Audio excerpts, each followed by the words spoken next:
parecía inminente. O por lo menos A war appeared imminent. A first strike might take place at any time. I said to myself, if Cuba is in such an unfortunate war, we will disappear from the map. Nosotros vamos a desaparecer del mapa.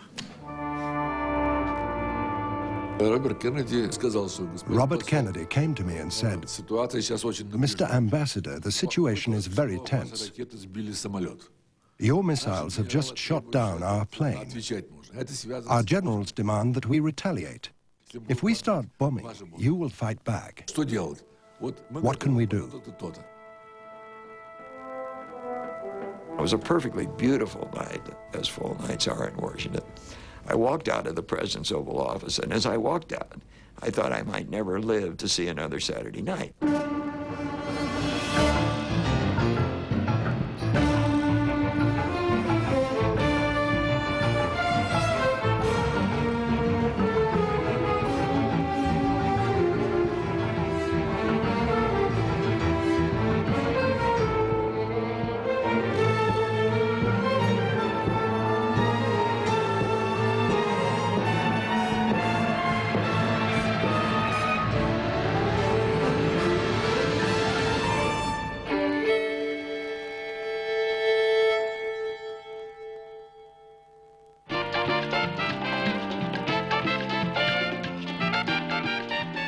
Throughout the 1940s and 50s, the Caribbean island of Cuba had been America's playground.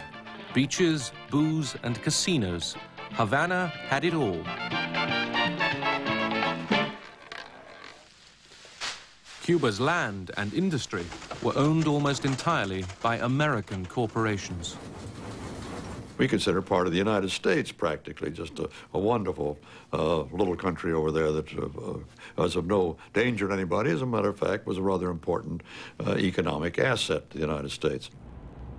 Cuba's leader, Fulgencio Batista, was a brutal dictator.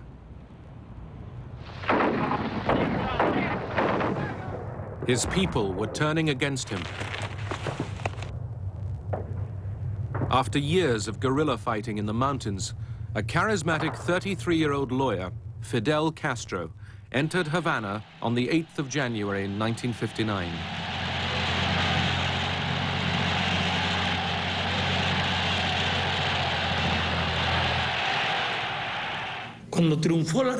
The triumph of the revolution was an example of order.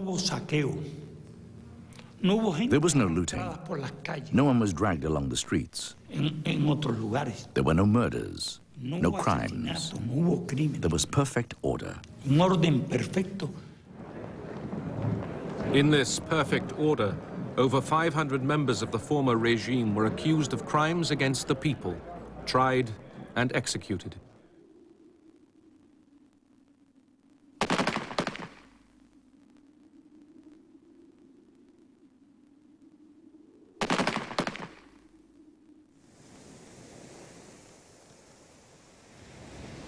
Fearing the rise of a new dictator, thousands fled to exile in the United States.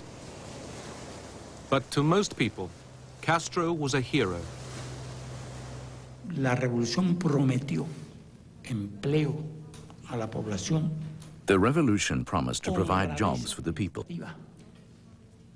It promised honesty in the administration, which had never existed in Cuba. There were health programs which had never existed before. Education programs which had never existed before. Most important of all, Castro nationalized millions of acres of land held by American companies and gave it to the people.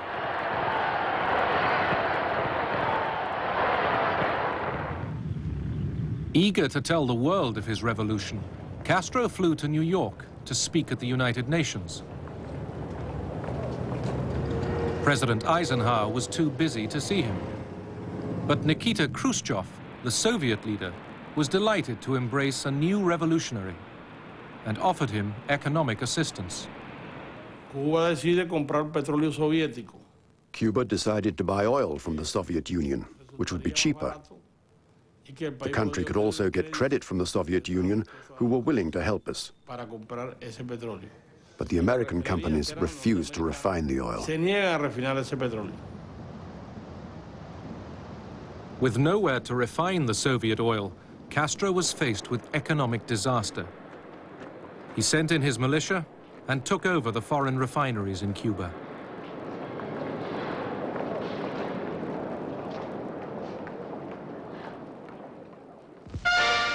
America's retaliation was swift. At his White House press conference, President Eisenhower announces that Cuba's assigned share of the United States sugar market has been cut by 95% in reply to what I called Fidel Castro's deliberate policy of hostility. As tension mounted, Castro nationalized a further $1 billion worth of American investments. An irate President Eisenhower declared a complete trade embargo and ordered the CIA to recruit Cuban exiles. They would be trained to destroy Castro's regime.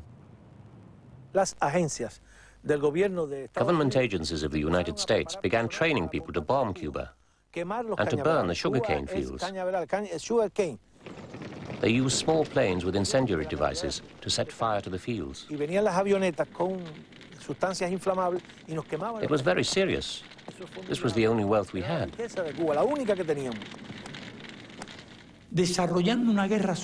They carried out a dirty war against our country. Guerrilla units were active in every province, even in Havana.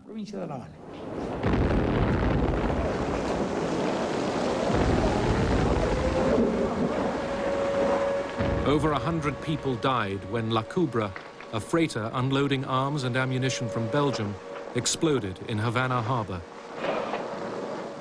CIA sabotage was suspected, but never proved. Castro turned to the Soviet Union for help. Perhaps he might have taken a different line had the Americans been more mild towards him than they actually were.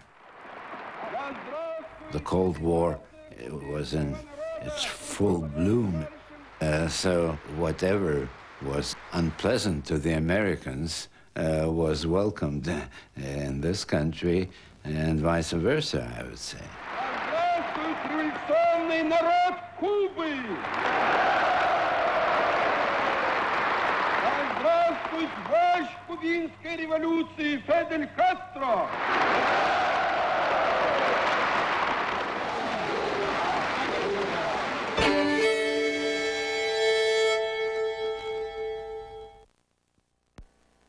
Cold War is presented by Unisys. When it comes to information services and technology, we eat, sleep, and drink this stuff.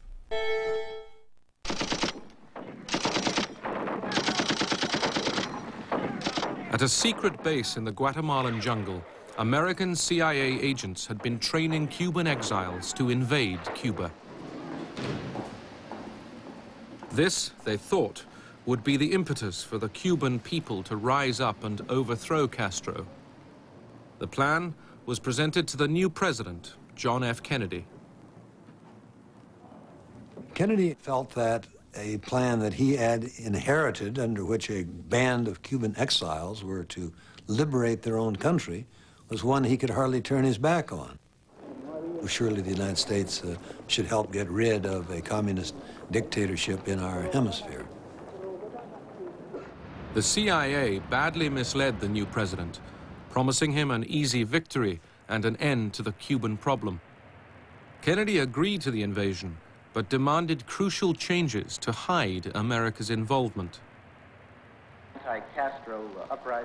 Just 3 days before the planned invasion, Kennedy denied any possibility of American intervention. There will not be, under any conditions, be an intervention in Cuba by United States Armed Forces. And this government will do everything it possibly can, and I think it can meet its responsibilities to make sure that there are no Americans involved in any actions inside Cuba. As Kennedy spoke, the invasion force was gathering.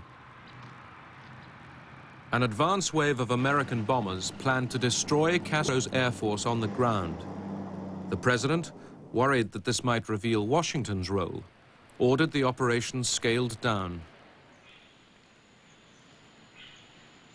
On April the 15th, 1961, just 6 American bombers, disguised in the colors of the Cuban Air Force, took off from Nicaragua for a crucial attack on Cuban airfields.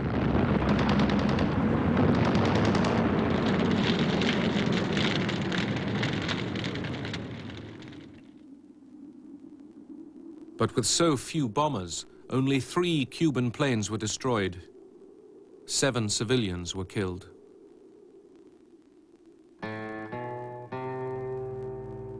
As they buried those who had died, Castro, seeking Soviet support, finally declared that the revolution was socialist. Porque lo que no pueden perdonarnos los imperialistas es que estemos aquí y que hayamos hecho una revolución socialista en las propias narices de los Estados Unidos. Continuamos preparando. Resistir nada. We prepared ourselves to resist an invasion against all the forces we knew the Americans had at their disposal. The following day, just 1,500 exiles, equipped with American arms and ammunition, arrived at the Bay of Pigs, 125 miles to the south of Havana. Éramos los hombres más felices del mundo. We were the happiest men in the world because we had the opportunity to return to Cuba, our homeland, to fight to rescue freedom and democracy so that our country could be for all Cubans. American planes were to protect the invasion force as they hit the beach. But Kennedy, now faced with international condemnation for the initial bombing, cancelled the air support.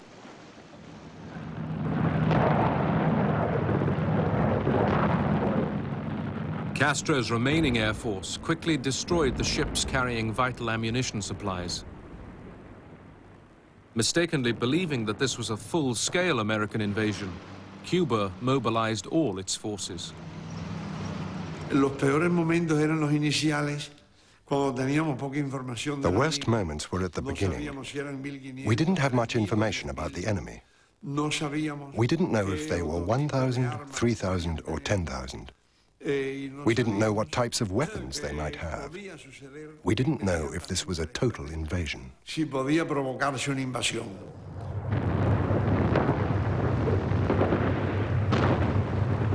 Without American air support or resupply, the invasion force was outnumbered and outgunned.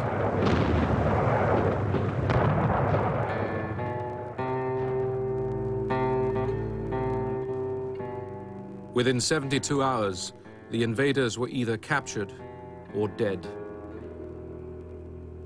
I did not realize that the mission was impossible until the last day, almost at the end. We trusted in our allies. We never thought they would forsake us or abandon us. We didn't think that they could betray the commitment they had with us. Jack Kennedy was devastated by the fiasco at the Bay of Pigs, and he said it was a fiasco. He was not accustomed to failure in politics or in life. And he was more distraught than I'd ever seen him. How could I have been so stupid, he said.